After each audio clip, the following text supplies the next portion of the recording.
Hello everyone and welcome back to Kickstarter in the current year, where today's sort of lesson I want to teach you is that even if you have a ton of experience, even if you have plenty of good stuff going on, plenty of stuff to show, you can still do it in such a terrible way that the end result is a project that absolutely no one is willing to invest their money in. And that project today is The Seasons of Fantasy: Games and Graphic Novels. Multimedia projects covering video games, collectibles, animation, and graphic novels. So it's basically funding like a personal company, but it's funding it only for about $10,000. $10,000 like Canadian, I believe. And this is the project image. It is genuinely that terrible looking. It's like a collage of different things that we'll see down when we scroll down. Sadly, there's not a video, but there's plenty of other juicy stuff in here. I'm a technical artist and concept artist / illustrator and the founder of my up-and-coming company, Grinberg Games Incorporated. Point 1, do not brag about being the founder or the CEO or the CFO or whatever of a company that doesn't exist yet. The company you're founding with the money that you're getting from Kickstarter. Putting that down as like a claim is just... Please avoid doing that, you just look like an asshat. GGI was founded with the goal of supporting teams and individuals on their projects. Pause, GGI hasn't been founded yet. That's the point. You haven't founded it yet because you haven't gotten the money for it. Simple as that. As an individual, I've been working in games, animation, and tech with AAA, AA, and indie studios for 10 years. Due to drastic layoffs and shifts in the entertainment industry, I've been without work for over a year. It can be very true and very real, this thing that he's describing here, the situation. It's just that I never appreciate it when part of a Kickstarter project is like... Well, it's just like a very short little thing here, a little snippet here, a little bit of a sob story, but I don't think that's a great way to get, like, support either. And then he goes off to describe everything he wants to create, and the important part here is that it's going to be about... like this one world that he's building. The Seasons of Fantasy takes you on a journey of a mystery, family, lost civilizations, and fallen empires. Join protagonists Dira, Timon, and their small but faithful dragon-like companion Zeke as they explore through and face the many perils in this new dark fantasy and sci-fi series. Listen, there's a whole bunch of lore dumping and describing of things that aren't like things yet because there's no games, there's no videos of this stuff, there's nothing. He's just describing, oh, there's gonna be a day-night cycle.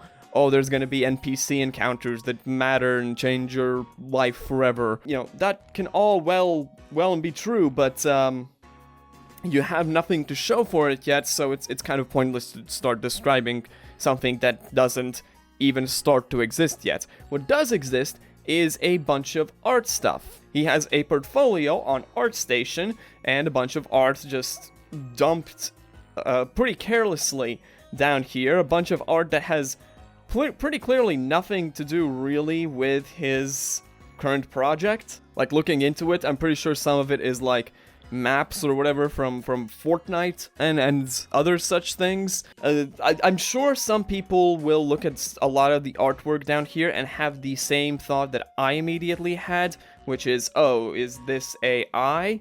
And I would love to sit here and tell you confidently whether or not something is or isn't AI, but even algorithms are freaking inconsistent with it and they can't tell you. But here's the thing. I'm gonna go through what we see on this page, and I will tell you, it kind of doesn't matter if it's AI. It doesn't matter. I'm not even accusing him. This could all be very well, like, this could all be made by Michael here. The problem isn't the art style. The problem isn't exactly how things look. The problem is how inconsistent all of it is. This guy has been in the game for 10 years, and he has been designing things for 10 years, and he has been working on games and so on for 10 years, doing all this art and editing stuff, and you go down, and a lot of it looks like ass. You have, obviously there are limitations provided by Kickstarter itself to how large and detailed images can be, but even still, a lot of them are extremely low resolution, even on his official ArtStation. You have a bit of like this artwork, which looked very AI generated to me at first, I'll be honest, but I just can't tell right now. But then you have this, like, map, quote-unquote, where it's just, like, done in paint with a bunch of rectangles, like sand dunes, like, just full-on rectangles, couldn't even do a little paint tool action here, it's pretty bad. Then you go one thing lower and you see Zeke, which is spelled differently in here than it was in that paragraph we saw earlier. There were 2 goddamn Y's in here, now there's 2 I's. You see this character design in the middle, and then surrounding it are a bunch of different randomly colored character designs, which again, I'm like, hey, did you actually make this? I don't know. You go down one more image lower, and it's animated sketched UI. Okay, cool. So it's like, shows that all the animation, all the UI elements will be existing on this scroll thing, which is neat. Were not for the fact that, again, this is like a PNG of a scroll where you've scribbled on doodles with paint, and then this part where it says quests. If you're doing digital art, you can press Ctrl-Z in most programs to undo the last thing you did, which you probably should have done when you realized that the word quests doesn't fully fit on this scroll here. Then there's this image where, once again, you have the characters here. Again, I'm like, is this made by AI? Because here you have what I assume in the middle is Zeke, but that's another different design of Zeke. And then you get to book covers for things he's done before. He's linked the books that you can buy on Amazon from Michael Greenberg. And they have atrocious covers. This is Pisces tier covers. Honestly, no, Pisces actually had a better cover. Hold on.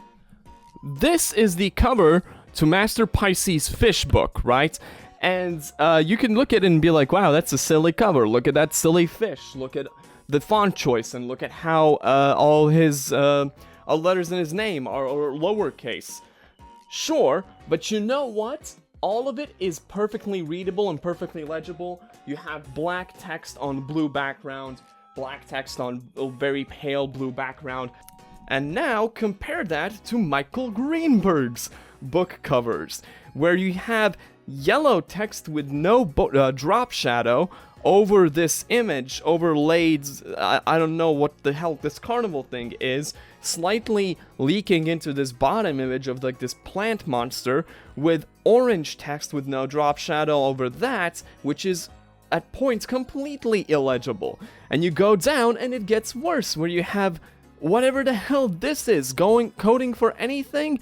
It looks like it's kind of like a parody you would see in a video game, because what are these font choices? What are these color choices? What are these random words just thrown everywhere? What am I looking at? Again, yellow text, paragraph of yellow text in, like, I don't know, Arial fonts with no drop shadow.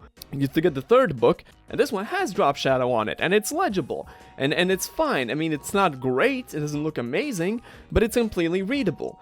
And the most amazing part here is, right, I could be looking at these and thinking, well, clearly over time he learned some lessons and improved. But if I looked at his Amazon profile, which again, he has linked decoding for anything, this cover is for the book that has come out the most recently. What? The man is regressing. You keep going down, you find more of the art like that, the plant creature, and then these little glob guys, and some like digitally edited stuff, which again, you might think, oh, this might be but I think it's just a lot of digital editing. I don't know what he gets the base from. I don't know if he does all of the art as the base himself. Maybe, probably, I don't know, not. It's hard to tell. Maybe he does generate something and edit it. I don't know his process. He's not really clear about that process. But his portfolio on his ArtStation doesn't help. Because if we go on the ArtStation and the LinkedIn profiles, again, things that he has provided on his Kickstarter project, you'll see him talk about working with every major studio. He's worked for Epic Games, he's worked with the Unreal Engine, he's worked for Halo Studios, he's worked this, there, and that, and this with EA, and then worked on some whatever Stranger Things stuff. But then you look at the ArtStation things that he's listed, just for example, Epic Games, and you will find that something he has listed there is like a course he did under Unreal Engine, where there were like a bunch of different people that could freely access this training course to learn some animation stuff, and he did one of the animations there because he was in the course. You go down and you see some stuff which he seems to have listed as freelance work, appears to be stuff he's made himself. It can be quality content, but I don't think it's something that Fortnite like hired him to do, but they might have. It's not clear again, and the ArtStation is the only place where you can find any of this. You don't see him mention anywhere else in relation to these companies. I think he's done genuinely like some AAA work. I think he's definitely done game testing, which he has on his LinkedIn profile. I can believe that. But I think it's all mishmashed together and packaged together with modding and AAA work and just things he's on his own and courses he's taken, and it's all just crammed together, and the end result is whatever genuine credentials you have, I am not inclined to believe them, because I look at all the other stuff and I as a consumer, as someone who, you know, might want to support something on Kickstarter, I look at what you've put out here and I think you seem to be like trying to upsell some stuff that you did, which isn't actually that significant, even though again, you might have some stuff that's pretty significant. And the end result is I don't give you any money. Stop ruining your own projects. Alright, that was a lot of rambling I just did, and that's gonna be enough for now. If you like these videos, remember to leave a like and a subscribe and a comment. It really helps. Remember to share these videos with your grandparents, and I will see you next time when... I can't do the bit. I already like read the entire thing on my channel already. Should go watch that. We still need to see the pitch video, which could sell us on this whole thing, right? So let's just hit play.